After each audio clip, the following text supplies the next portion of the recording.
In the dim light of a waning moon, the old Victorian mansion stood atop the hill, its silhouette a menacing presence against the night sky. Locals whispered tales of its cursed history, warning all who dared approach.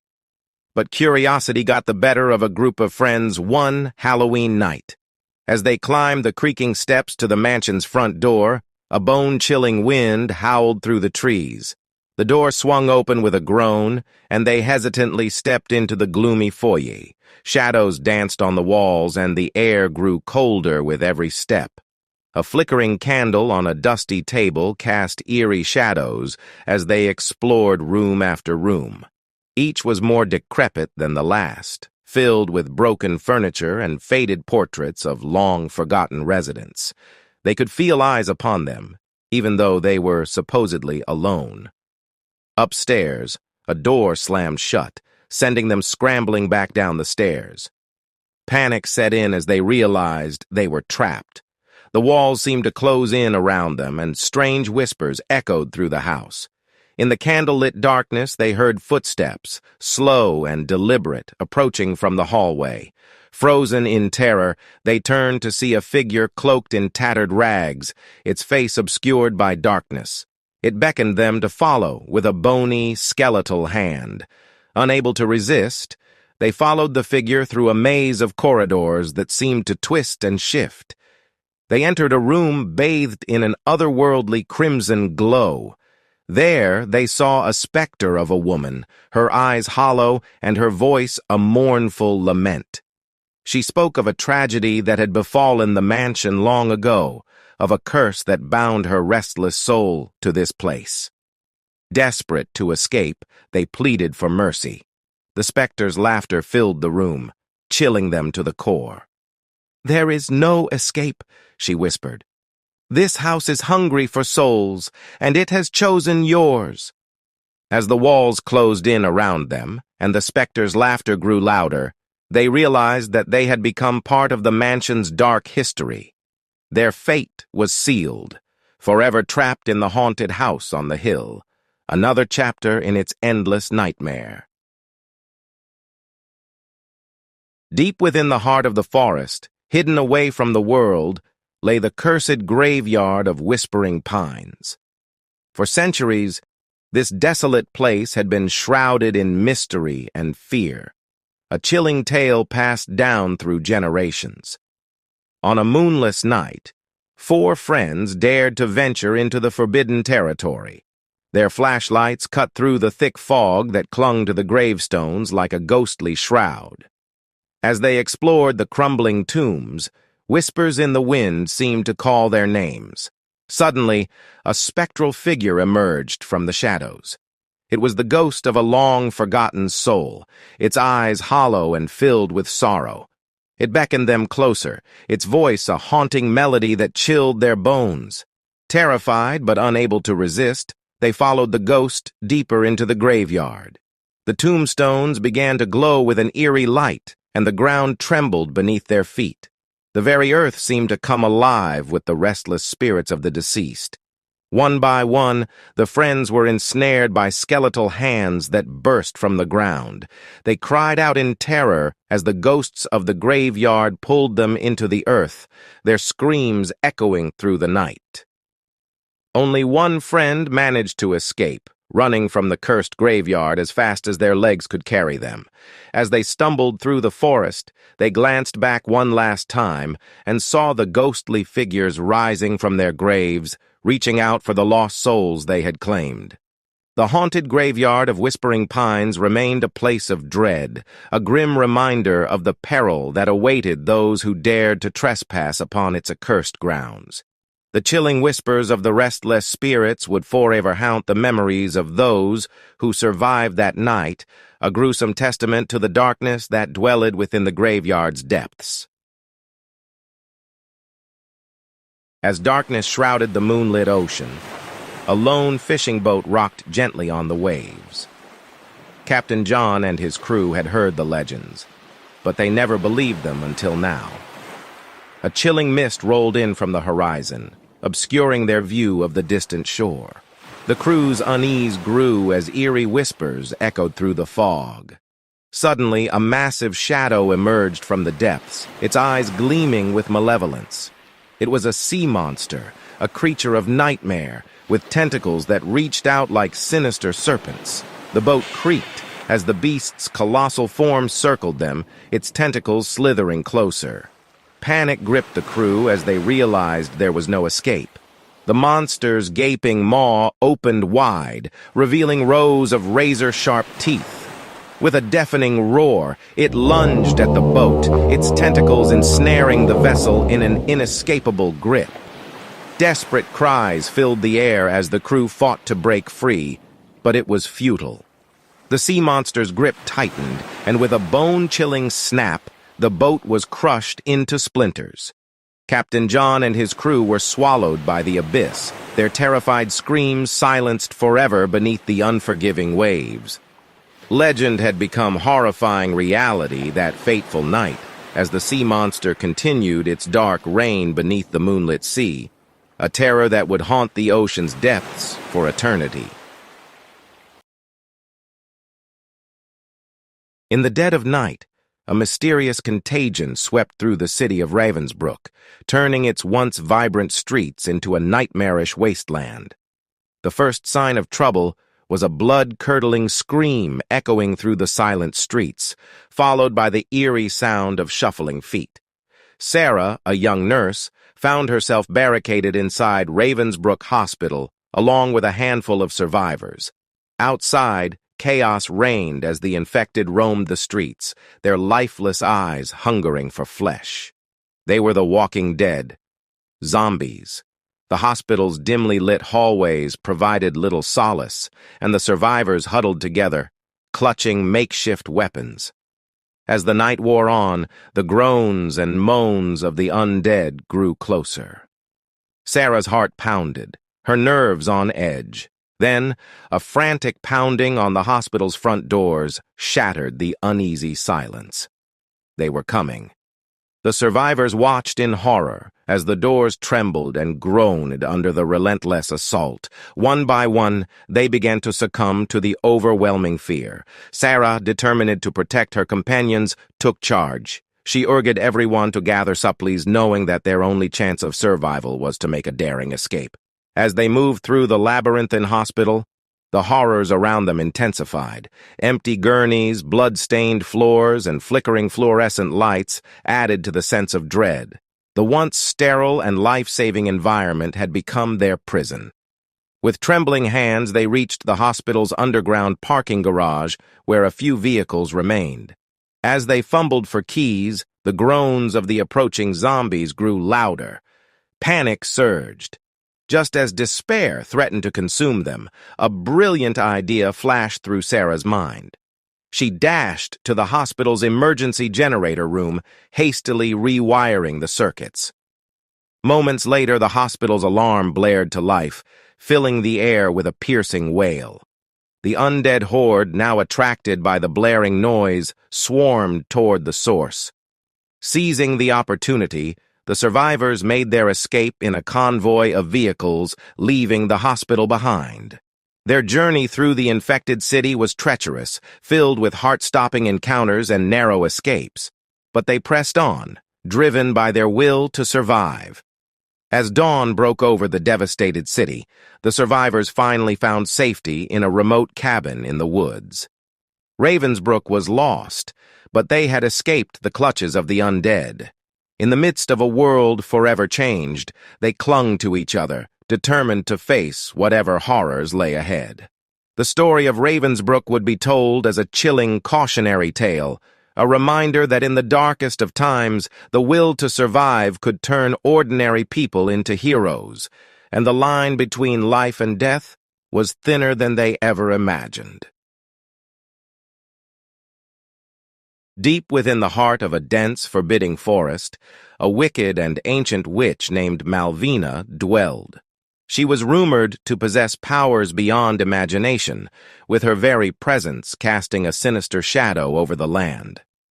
The villagers nearby dared not venture into the woods, for tales of the malevolent sorceress were etched in their minds.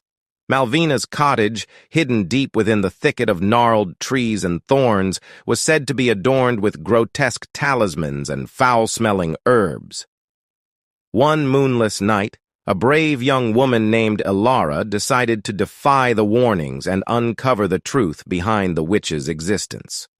Armed with a lantern and a heart filled with determination, she ventured into the eerie forest, guided only by a faint whisper in the wind. The deeper Elara journeyed, the more unsettling the forest became. Twisted roots seemed to reach out for her, and strange, ghostly apparitions danced at the edge of her vision, but she pressed on, her resolve unwavering. At last, Elara reached the clearing where Malvina's cottage stood. It was a decrepit structure, with moss-covered walls and a crooked roof. The air around the cottage felt heavy, suffused with dark magic. Elara cautiously pushed open the creaking door and stepped inside. The interior was a macabre spectacle of hanging herbs, dusty spellbooks, and strange, bubbling cauldrons. A shiver ran down Elara's spine as she felt the witch's presence in every corner. Suddenly, a raspy voice echoed through the chamber, sending chills down her spine. "Who dares to enter my domain?" Malvina hissed, her ghastly figure materializing from the shadows. Her eyes glowed with an eerie light, and her twisted, bony fingers reached out toward Elara. With trembling hands, Elara explained her quest to understand the truth behind the witch's malevolence. Malvina's laughter was like nails on a chalkboard, echoing through the cottage. She revealed the story of her tragic past, of betrayal and heartbreak, which had led her down the path of darkness and revenge. As dawn broke, Elara left the cottage. Her perspective forever changed. She realized that sometimes even the most terrifying stories held layers of sorrow and tragedy. Malvina's wickedness was born from pain, and Elara's journey into the heart of darkness had granted her a newfound understanding of the complex nature of the human and witch's soul. St. Agnes Hospital, a decrepit and abandoned building, stood as a menacing silhouette against the pale moonlight. Once a place of healing, it had long been deserted due to a series of gruesome events that had occurred within its walls. A group of thrill-seekers decided to explore the forsaken hospital one chilling night. Armed with flashlights and cameras, they entered cautiously, their footsteps echoing in the empty corridors. The air was heavy with a sense of foreboding. As they ventured deeper into the hospital, they encountered strange phenomena. Lights flickered ominously, and distant whispers filled the air. The group dismissed these eerie occurrences as mere tricks of the imagination until they reached the morgue. In the morgue, the temperature dropped dramatically, and their breath fogged in the cold. Suddenly, the slab where the dead were once prepared for their final rest began to move, the sound of grinding metal echoing through the room. Terrified, they watched as a shape began to rise from the table. It was a spectral figure, dressed in the tattered remnants of a nurse's uniform. Its eyes glowed with a malevolent light, and its outstretched hand reached for them. Panic-stricken, they fled, but the hospital seemed to shift and twist around them, trapping them in its nightmarish maze. One by one, the group was separated, and each encountered their own horrifying apparitions. A surgeon's ghost wielding a blood-soaked scalpel, a child's laughter echoing from a darkened room where no child should be, and the anguished cries of patients from long ago echoed through the hospital's haunted halls. Desperate and terrified, the group fought to find each other and escape. Eventually, they reunited in the morgue, their strength drained and their will broken. The nurse's ghost drew closer, whispering words of despair, and then, with a bone-chilling shriek, it vanished. St. Agnes Hospital remained a place of unspeakable horror, a grim reminder of the terrors that lurked in the shadows of the past. Those who entered seeking thrills found themselves ensnared by the malevolent spirits that called the abandoned hospital home, their souls forever haunted by the nightmarish ordeal they had endured. In a small, remote village nestled deep within the woods, a chilling legend was whispered among its fearful inhabitants. They spoke of a ghostly apparition known as the Wailing Widow. According to the tale, the widow had lost her husband in a tragic accident and had been driven to madness by her grief. Each night, as the moon cast an eerie glow upon the village, the mournful wails of the wailing widow would fill the air. Those who dared to venture into the forest after dark would hear her tormented cries, echoing through the trees like a mournful symphony. One fateful evening, a group of curious young villagers decided to uncover the truth behind the legend. Armed with lanterns and trembling hearts, they ventured deep into the shadowy woods. The moon hung low, casting long, sinister shadows that seemed to reach out for them. As they delved deeper into the forest, the air grew colder and an ominous mist enshrouded them. The wind whispered chilling secrets, and the trees seemed to twist and contort in unnatural ways. Fear gnawed at their souls, but their curiosity drove them onward. Suddenly, a bone-chilling wail pierced the silence, freezing their blood. The villagers' lanterns flickered and dimmed, leaving them in near darkness. Panic seized them as they stumbled through the thick undergrowth, desperately trying to find their way back. Then they saw her, a ghostly figure in a tattered black gown, her long disheveled hair obscuring her face. The wailing widow materialized from the shadows, her mournful cries filling the night. She reached out with spectral hands, her fingers like icy tendrils. Terrified, the villagers fled, their hearts pounding as they ran blindly through the dark forest. The wailing widow pursued them, her anguished wails growing louder with each step. It felt like an eternity before they stumbled back into the safety of the village, gasping for breath. From that night on, the legend of the wailing widow haunted the villagers more than ever. They knew the ghostly specter was real, and her tormented cries served as a chilling reminder of the darkness that lurked in the heart of the forest.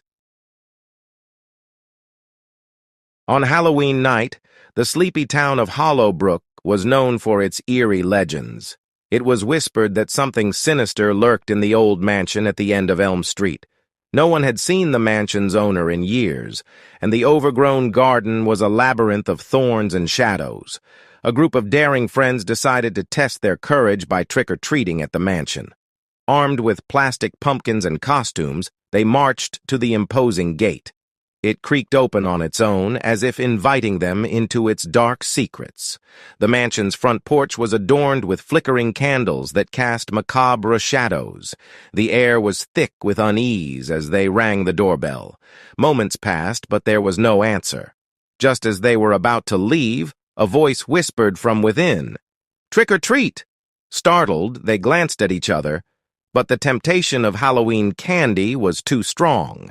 They called out, "Treat!" The door swung open slowly, revealing a dimly lit hallway, and they cautiously entered. The corridor seemed to stretch endlessly, lined with portraits of long-forgotten souls, their eyes following the intruders. They reached a room at the end, where an ornate table displayed bowls of candy. Eagerly, they reached for the sweets, but a voice interrupted them. "Would you like to play a game?" said a shadowy figure in the corner. It was the mansion's reclusive owner, a man cloaked in darkness. Nervously, they agreed, and he produced a deck of ancient tarot cards. As he began to read their fortunes, the room grew colder, and their costumes began to wither away. The mansion seemed to come alive, its walls pulsating with a sinister energy. One by one, the friends were transported into their own nightmares, facing their deepest fears and regrets. The room filled with their terrified screams, echoing through the mansion's eerie silence. Morning broke, and the sun's rays revealed the overgrown garden had swallowed the mansion whole. The friends were never seen again, their disappearance just another chilling legend in the town of Hollowbrook.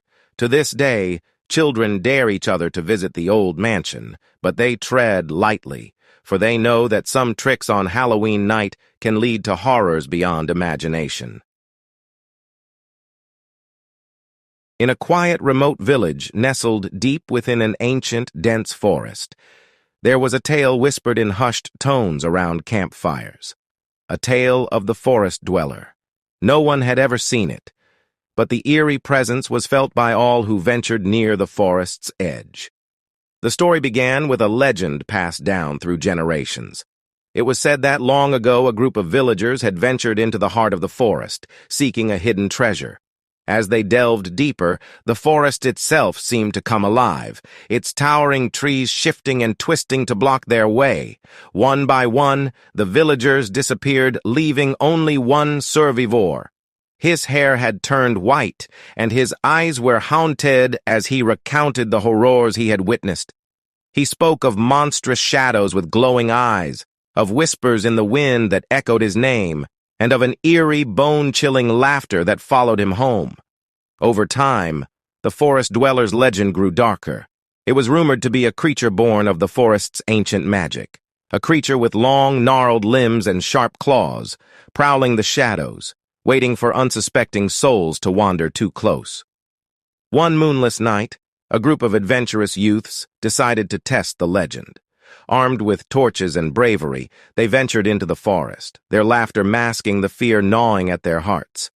As they ventured deeper, the forest grew eerily quiet, and a cold mist enveloped them. Suddenly, their torches flickered and died, leaving them in absolute darkness. Panic set in as they heard rustling all around them, and strange, echoing laughter filled the air. One by one, they were plucked from the group, their screams swallowed by the forest's malevolent embrace. The last survivor, trembling and desperate, stumbled out of the woods with wild eyes, forever scarred by what he had seen. From that day forward, the villagers never ventured near the forest's edge. The forest dweller had claimed its latest victims, and its legend grew darker still, a cautionary tale of the dangers lurking in the heart of the ancient woods. A tale that would be told for generations to come. In the dead of night, a peculiar green glow bathed the remote countryside. The tranquil fields transformed into an otherworldly scene as bizarre metallic structures touched down from the heavens, creating an eerie, rhythmic hum that sent shivers down anyone nearby. Tom, an amateur astronomer, had been stargazing from his backyard when he witnessed the terrifying spectacle. Fear and curiosity battled within him, but his curiosity drove him closer to the unknown. As he approached the mysterious craft, an unsettling silence replaced the previous hum. The ship's hatch slowly creaked open, revealing a hauntingly tall humanoid figure with metallic silver skin. It extended a long, slender hand, its fingers adorned with an array of strange, shimmering appendages. Paralyzed with dread, Tom stumbled back. The creature emitted an incomprehensible sound that echoed in his mind, filling him with terror. It beckoned, and Tom felt compelled to obey, his rational thoughts overridden by an otherworldly force. Inside the ship, Tom was surrounded by a chilling, sterile environment, pulsating with eerie, bioluminescent hues. He was not alone.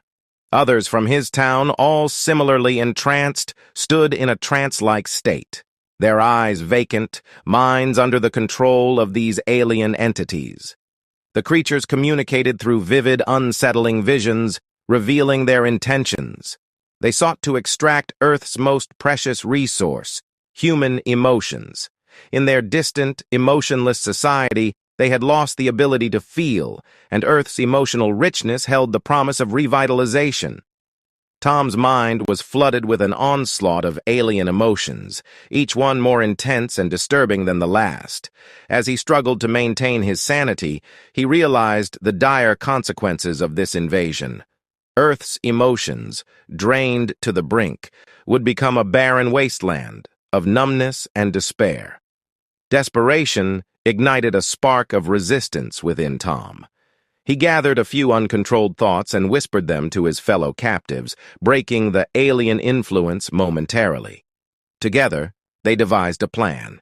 In a daring act of defiance, they attacked the control center of the ship, where the aliens' consciousness was linked to their captives. The ensuing struggle was surreal, a battle of emotions manifesting as tangible forces. Desperation, fear, and hope clashed with the aliens' cold logic. In the end, the emotional surge overwhelmed the aliens, and their grip on Earth's inhabitants was shattered. Tom and the others watched as the metallic beings retreated to their ship, their attempts to drain Earth's emotions thwarted. The ship ascended into the night sky, leaving behind a town forever changed by the encounter. Tom and his fellow survivors were scarred by the experience, haunted by the knowledge that they were not alone in the universe and that their emotions had nearly been their downfall. As the years passed, the memory of that terrifying night would serve as a warning to all of humanity. A reminder that the universe held secrets both wondrous and malevolent, and that vigilance was necessary to protect the very essence of what made them human. In the dim glow of an abandoned laboratory, Dr. Emily Carter, a brilliant physicist, stumbled upon a forgotten experiment, a time travel device with an ominous reputation.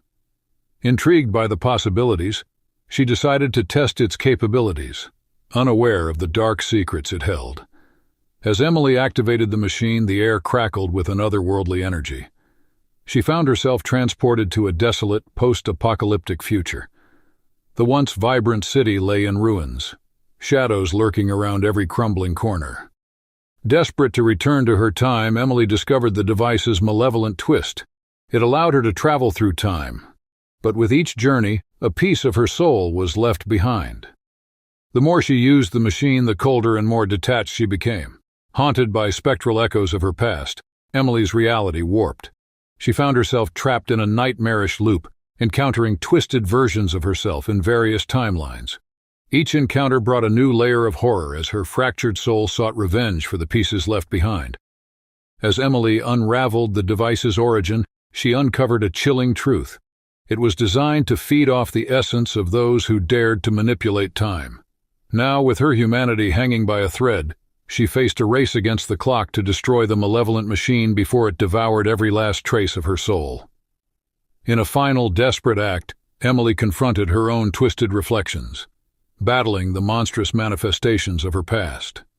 The air pulsated with a surreal energy as she disabled the time travel device, sacrificing herself to break the cursed cycle.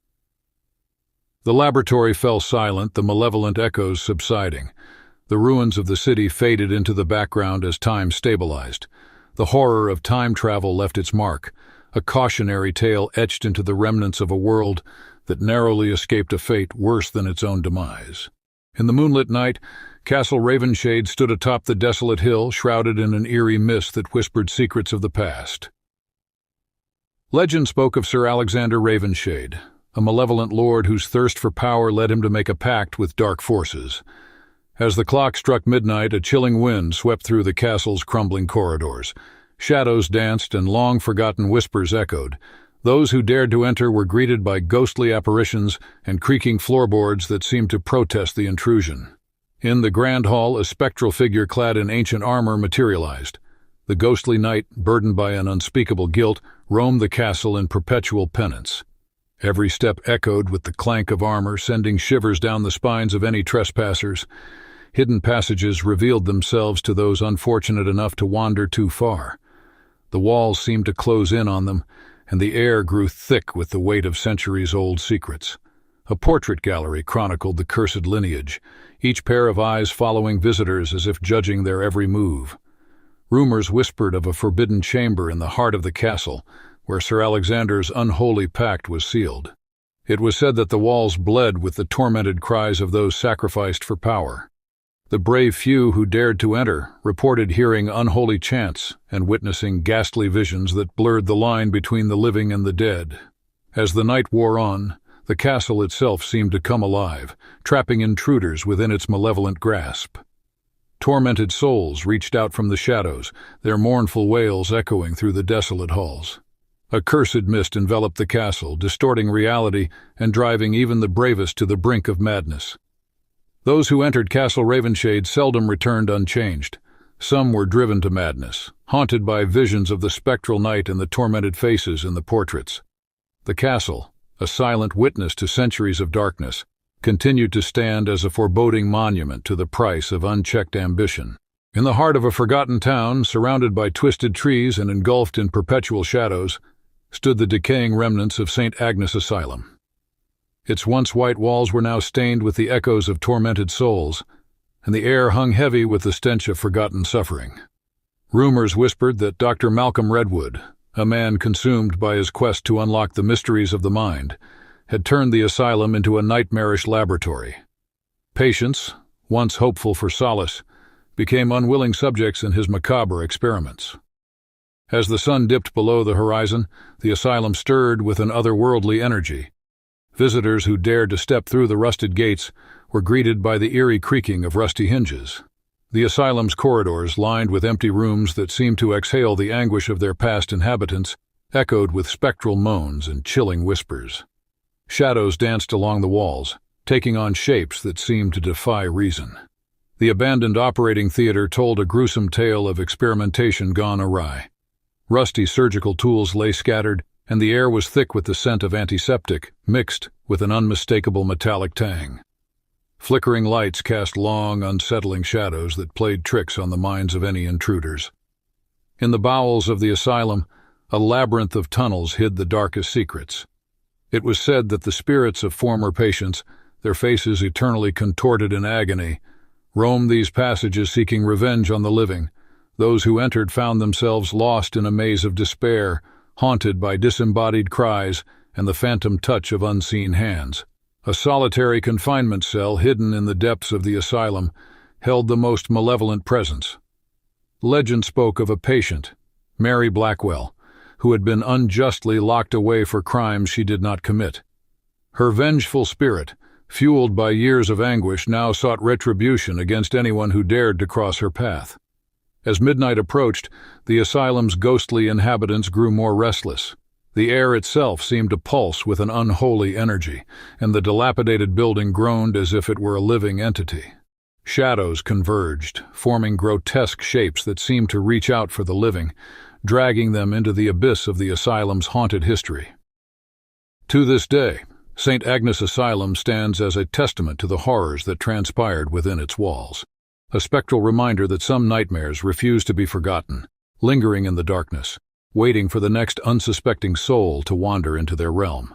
In the quiet town of Ravensbrück, where fog clung to the cobblestone streets like a spectral shroud, a centuries-old mansion loomed atop a hill. Locals spoke of it in hushed whispers, calling it the Blackthorn Manor, a place cursed by the shadows that danced within its ancient walls. Rumors circulated about the enigmatic Lord Blackthorn, who was said to emerge only under the cover of night, his presence more felt than seen. One fateful evening, Emily, an adventurous soul with a penchant for the macabre, found herself drawn to the eerie mansion, fueled by a curiosity that bordered on reckless. The moon cast an ethereal glow on the overgrown path leading to Blackthorn Manor, where Emily hesitated only for a moment before crossing the threshold. The air inside hung heavy with a stifling stillness, broken only by the distant howl of a lone wolf. As she ventured deeper, portraits of long-forgotten ancestors seemed to watch her every move with spectral eyes. A creaking sound echoed through the dimly lit corridor, and Emily's heart quickened its pace. Shadows danced on the walls, whispering secrets of forgotten souls. In the grand hall, a haunting melody played on an ancient piano, its notes resonating with a melancholy that sent shivers down her spine. It was then that she saw him, a tall, pale figure with eyes as dark as the abyss. Lord Blackthorn emerged from the shadows, his voice a soft, hypnotic cadence that ensnared her senses. He spoke of an eternal existence, of a life unbound by mortal constraints. As the night unfolded, Emily found herself entangled in the dark allure of the vampire lord. Each passing moment blurred the line between fear and fascination. Lord Blackthorn revealed tales of love lost to time and a thirst for life that transcended death. Yet, as dawn approached, a realization gripped Emily. The beauty of the night was but a facade concealing the malevolence that lay beneath. Lord Blackthorn's eyes, once captivating, now betrayed a hunger that sent shudders through her soul. Desperation clawed at Emily as she sought to escape the mansion's grasp. The once inviting corridors transformed into a labyrinth of dread, where every shadow seemed to reach out for her. The sun's first rays teased the horizon, casting the mansion into a deathly pallor. With each step, Emily felt the weight of the centuries that clung to Blackthorn Manor, a place where the boundary between life and undeath blurred. The vampire lord, no longer a seductive enigma, revealed his true nature, a predator concealed in the guise of an immortal. In the final moments before sunrise, Emily stumbled out of the mansion, her breaths heavy with both relief and the chilling reality of what lurked within. Blackthorn Manor, veiled in morning light, stood silent as a tomb. The town of Ravensbrook awoke to find the mansion abandoned, its secrets buried within the echoes of the night. Emily, forever changed by her encounter, carried the weight of a story untold, a tale of a vampire's allure and the thin line that separates fascination from terror in the heart of darkness.